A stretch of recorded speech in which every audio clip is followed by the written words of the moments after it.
Charlie découvre sa fille complètement saoule, assise devant son appartement, une bouteille d'alcool à la main. Il l'aide à se relever, l'accompagne à l'intérieur, puis la porte jusque dans sa chambre. Là, il la dépose doucement sur son lit pour qu'elle se repose. Pendant ce temps, Catalina confie à Chris qu'elle n'est pas triste, même si ses mots sont confus et mal exprimés.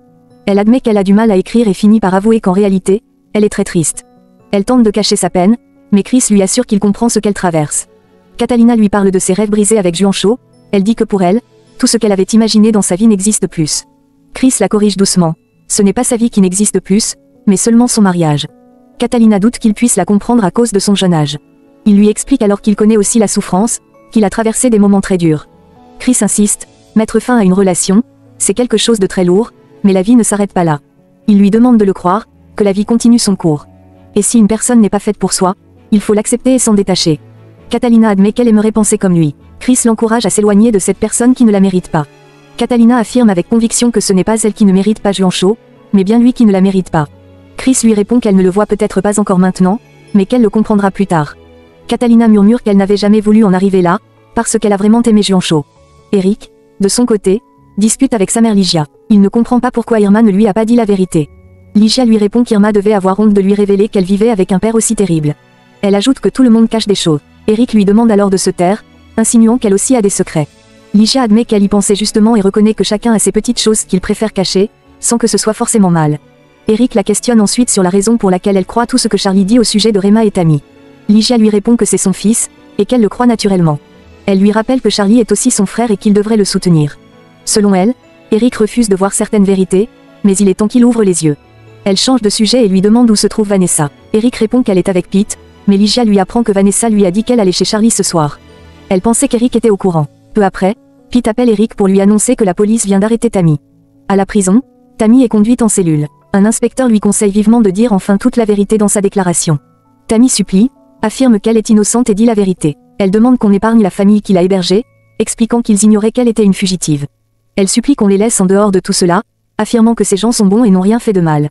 Elle dit que s'ils ont besoin de quelqu'un à accuser, elle est là, et elle seule devrait suffire. Chris accompagne Catalina jusqu'à chez elle. Arrivé devant son appartement, il regarde autour de lui et lui demande si c'est bien là qu'elle vit. Elle lui confirme, et il exprime son admiration pour l'endroit. Il trouve l'appartement superbe, très beau, même s'il note qu'il est assez rigide. Devant l'état émotionnel de Catalina, il hésite à la laisser seule. Il propose de rester un moment avec elle, mais elle refuse doucement. Elle préfère rester seule. Chris lui confie alors qu'il voulait seulement la faire sourire, car il la trouve bien plus jolie lorsqu'elle sourit. Elle le remercie, mais lui dit qu'elle doit se reposer. Il comprend et lui dit qu'elle a raison, qu'il la laisse se reposer. Avant de partir, il lui propose qu'il se voie le lendemain. Catalina ne répond pas clairement, elle dit qu'elle ne sait pas. Charlie, de son côté, remet une grosse somme d'argent à Lucio. Il lui dit que c'est tout ce qu'il a et qu'il ne faudra pas en demander plus. Lucio trouve que Charlie a du culot et lui explique qu'il a dû le cacher, car cet argent était prévu pour qu'il puisse fuir. Il considère que c'est ce qu'il y a de mieux pour eux deux. Mais ce qui dérange Charlie, c'est de devoir donner cet argent alors que c'est Lucio qui a tout gâché. Lucio ne trouve pas que les choses aient si mal tourné, pour lui, Rema est morte, et il insinue que cela arrange bien Charlie. Charlie explose et le traite d'ordure. Lucio tente de le provoquer en affirmant qu'il connaît bien les gens comme lui, ceux qui ont peur de se salir les mains mais qui laissent les autres faire le sale boulot. Charlie lui ordonne de disparaître de sa vie. Lucio accepte, mais avant de partir, il lui conseille de faire disparaître Tammy. Charlie refuse, il dit qu'il n'est pas un assassin. Lucio, sarcastique, prétend ne pas l'être non plus, mais affirme avoir entendu que Charlie avait tenté de faire tuer une femme dans une prison américaine. Charlie justifie cet acte comme une erreur passée sous pression. Lucio n'y croit pas une seconde, il connaît ses manigances. Il le menace à son tour, disant que si Charlie essaie de le faire tomber, ils tomberont tous les deux. Il prétend que son intérêt n'est pas de voir Charlie se faire prendre, et qu'il est là justement pour éviter ça. Lucio insiste, retrouver Tammy et la faire disparaître est, selon lui, dans leur intérêt à tous les deux. En prison, Tammy, enfermée, repense à tout ce qui lui est arrivé. Elle ressasse les événements, seule dans sa cellule. Eric confronte Pete. Il a appris, par Vanessa, que Pete lui avait révélé que Tammy se cachait là. Il lui demande si ça ne lui a pas traversé l'esprit que c'est peut-être cette révélation qui a conduit à l'arrestation. Il évoque même l'éventualité que Vanessa ait dénoncé Tammy par vengeance, croyant qu'elle a tué sa mère. Il veut savoir pourquoi Pete lui a parlé. Pete se justifie en disant que Vanessa lui avait demandé d'être honnête et qu'il ne devait plus se mentir. Il reconnaît qu'il a merdé. Eric, malgré tout, lui répond que ce n'est pas grave. L'inspecteur Martinez interroge Yemi. Il lui rappelle qu'elle prétend être innocente, et elle confirme. Il lui demande alors pourquoi elle s'est enfuie. Yemi le défie, que ferait-il à sa place s'il se réveillait avec l'arme du crime dans la main, comme si elle avait tiré elle-même. L'inspecteur lui répond qu'il se serait livré à la police, car quelqu'un d'innocent ne craint rien. Yemi lui fait remarquer que c'est facile à dire pour quelqu'un qui n'a jamais été en prison.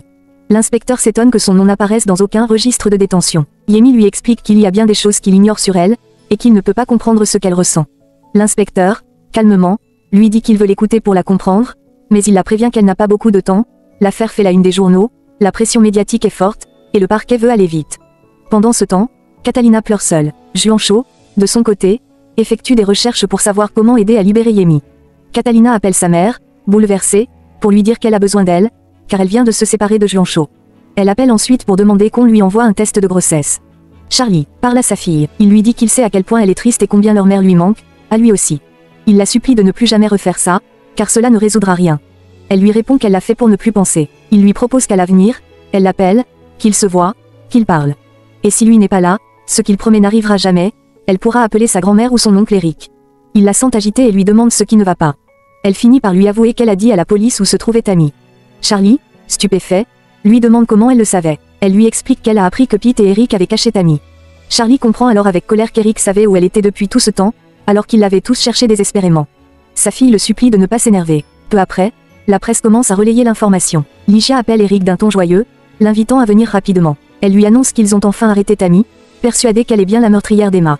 Elle remercie Dieu, convaincue que la justice a triomphé. Eric reste figé et lui répond que ce n'est pas de la justice. Ligia ne comprend pas. Pour elle, Charlie a vu Tammy avec l'arme à la main, et Eric devrait cesser de contredire son frère. Elle lui rappelle que la famille est la chose la plus importante au monde. Eric ne remet pas cela en cause, mais il souligne que la famille n'a pas toujours raison et ne dit pas toujours la vérité non plus. Ligia se braque, lui demande ce qu'il veut dire, s'il insinue que Charlie aurait menti pour accuser Tammy. Eric explique qu'il trouve les choses étranges, surtout en tenant compte des relations entre Charlie et Emma, des preuves de la police contre Lucio et de la vidéo de Tammy. Il lui demande si elle ne se pose pas de questions. Ligia refuse d'entrer dans ce débat, affirme que c'est Tammy qui a été arrêtée, donc c'est elle la coupable, et elle en a assez des conflits entre ses fils. Eric comprend alors que sa mère ne veut pas de problème avec Charlie. Il lui dit qu'elle l'a toujours gâté et aveuglément défendu. Ligia explose et lui ordonne de ne pas lui parler comme ça, le traitant de mal élevé. De son côté, la mère de Catalina arrive chez sa fille. Catalina l'accueille en lui confiant qu'elle pense être enceinte. Elle ne l'affirme pas encore, mais elle dit s'être sentie bizarre, malade, et avoir vomi. Sa mère comprend tout de suite la gravité de la situation. Elle lui dit qu'il faut dissiper le doute immédiatement. Elle a déjà acheté le test de grossesse, mais Catalina n'a pas osé le faire seule. Elle attendait sa mère. Celle-ci la prend doucement dans ses bras et lui demande de le faire ensemble.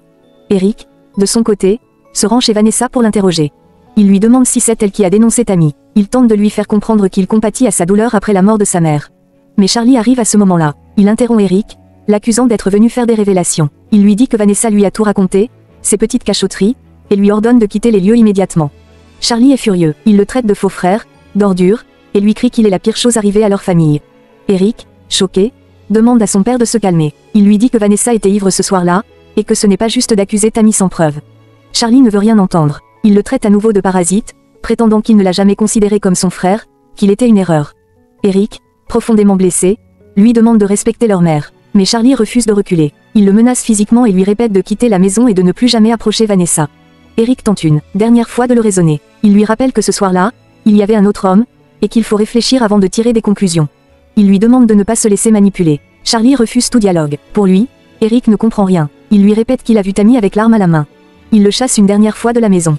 Tammy, en pleine détention, affirme à l'inspecteur que Charlie Cruz est derrière toute cette affaire. Elle en est convaincue. L'inspecteur lui répond que Charlie affirme exactement la même chose à son sujet, et que lui, il se base sur les preuves, pas sur les suppositions. Il lui rappelle que Charlie a déclaré l'avoir vu avec l'arme à la main en entrant dans la pièce. Tammy demande s'il a aussi dit qu'il l'avait vu tirer. L'inspecteur précise qu'il a affirmé que lorsqu'il est entré, l'ex-femme de Charlie, Rema, était déjà morte au sol. Elle rétorque que cela ne prouve rien. Il poursuit en expliquant que le test de résidus de tir sur elle était positif, qu'il y avait des traces de poudre.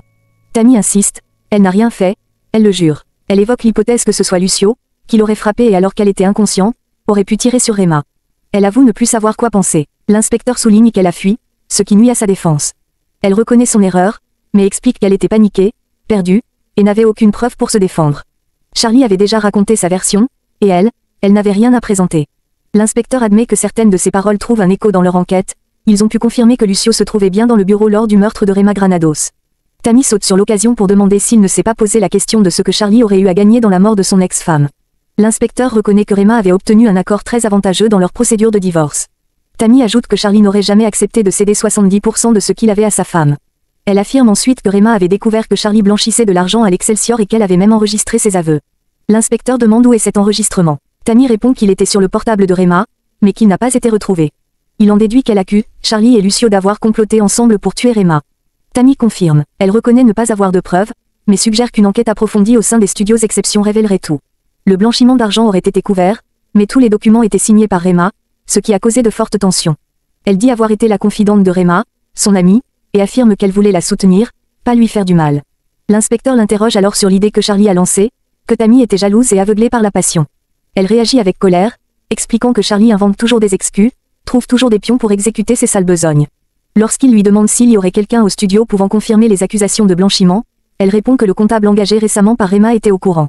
Rema lui avait dit vouloir dénoncer celui qui se livrait à ces crimes, mais elle ne sait pas si elle avait donné un nom. Depuis la prison, Yemi appelle Juancho. Elle lui dit qu'elle a besoin d'un avocat. Juancho lui conseille de parler avec l'avocat de Rema. Ensuite, Yemi lui demande une faveur, sans encore la dévoiler. Pendant ce temps, Catalina reçoit la confirmation qu'elle est bien enceinte. Sa mère lui conseille de l'annoncer à Juancho. Catalina demande pourquoi elle devrait le faire. Sa mère lui rappelle que Juancho est le père et qu'il a le droit de le savoir. Catalina, en larmes, dit qu'il aime une autre femme. Elle ne sait même pas ce qu'elle représentait pour lui. Elle ne se sent pas capable de lui parler. Sa mère tente de la réconforter, lui tend un verre d'eau au citron pour la calmer, puis l'encourage à agir. Elle lui dit qu'elle ne peut pas rester là à pleurer sans rien faire. Catalina lui demande ce qu'elle doit faire. Sa mère insiste, elle doit parler à son mari. Car, jusqu'à preuve du contraire, ils sont encore mariés. Elle doit lui dire qu'elle attend un enfant, car c'est ce qu'il y a de plus juste.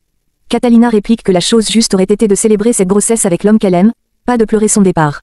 Sa mère lui expose les deux options, soit elle garde le secret, demande le divorce et élève seule cet enfant, soit elle le dit à Juancho. Et si, comme elle le pense, c'est un homme bien, alors il prendra la bonne décision. Catalina demande si la bonne décision, selon elle, serait de revenir vers elle simplement parce qu'elle attend un bébé. Elle conclut, amère, qu'elle n'est pas tombée enceinte par calcul.